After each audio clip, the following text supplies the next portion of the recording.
PDIP bikin dua koalisi panik sekaligus intip kekuatan lawan.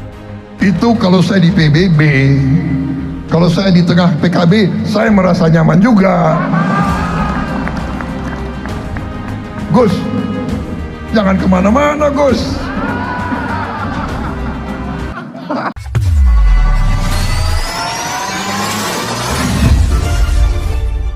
PDIP sampai saat ini masih menggodok sejumlah nama-nama cawapres Ganjar.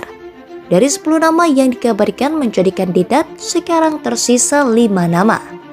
Nama kelima yang lolos seleksi tahap pertama adalah AHY, Erick Thohir, Sandiaga Uno, Andika Perkasa, dan Caimin. Nama-nama sudah dikonfirmasi oleh Puan Maharani. Sedangkan yang tidak lolos adalah Mahfud MD, Menteri PUPR Pak Basuki, Ketua Umum Golkar yakni Airlangga Hartarto, Ridwan Kamil, dan Imam Besar Masjid Istiqlal. Mungkin sebagian dari kalian bertanya-tanya, kenapa PDIP mengumumkan nama-nama calon cawapres? Padahal bisa saja PDIP diam-diam saja dan bikin kejutan di menit akhir. Ini hanya analisa saya. Tapi setelah melihat 5 nama bakal cawapres yang lolos seleksi, terutama AHY dan Caimin, saya merasa PDIP sedang memainkan langkah catur yang bikin banyak yang berantakan. Kita mulai dari AHY. Belum lama ini Puan Maharani ketemu dengan AHY. Ada yang bilang Demokrat bakal merapat ke PDIP. Bahkan ada yang berharap segera terjadi pertemuan antara SBY dan Megawati. Efek dari pertemuan Puan dan AHY adalah perseteruan perubahan, terutama Nasdem dan PKS yang gelisah. Langkah catur PDIP berikutnya adalah Puan Maharani dengan Caimin. Dari pertemuan itu, Puan menyindir halus koalisi antara Nasdem dan PKB yang masih belum ada keputusan tentang deklarasi bakal capres dan cawapres.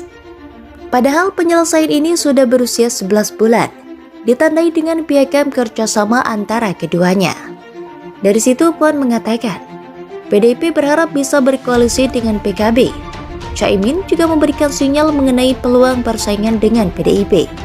Dia mengaku arah konflik masih bisa berubah sebelum pendaftaran capres dan cawapres ke KPU pada Oktober nanti. Sama seperti koalisi perubahan yang masih belum ada kata maaf soal cawapres Anies Gerindra. Dan PKB juga sepertinya masih belum jelas soal siapa cawapres Prabowo. Kalau memang ada kepastian, seharusnya Caimin menutup pintu bagi PDIP. Tapi mungkin masih ada yang menyerang. Wajar saja ada godaan dari PDIP dan Caimin tidak 100% menolak. Efek dari pertemuan Puan dan Caimin adalah Gerindra ikut gelisah, terutama Prabowo. Prabowo secara terang-terangan meminta agar Caimin tidak meninggalkan persekutuan. Dia minta Caimin jangan kemana-mana. Caimin sangat dibutuhkan oleh Prabowo, karena tanpa PKB, Gerindra kewalahan.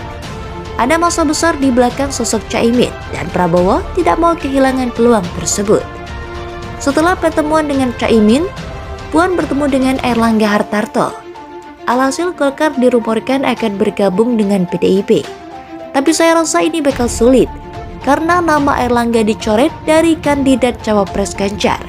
Bagi Golkar, Airlangga jadi capres adalah mutlak atau cawapres minimal. Kalau Airlangga tidak bisa apa-apa, apakah Golkar mau?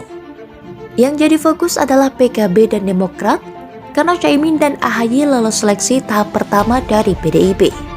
Pertanyaannya, apakah benar PDIP mau usung Caimin atau AHY? Rasanya agak sulit dicerna secara logika, karena dua nama ini tidak terlalu kuat secara politik. AHY dan Caimin tidak akan terlalu mengangkat Ganjar. Penambahan kekuatan tidak terlalu besar.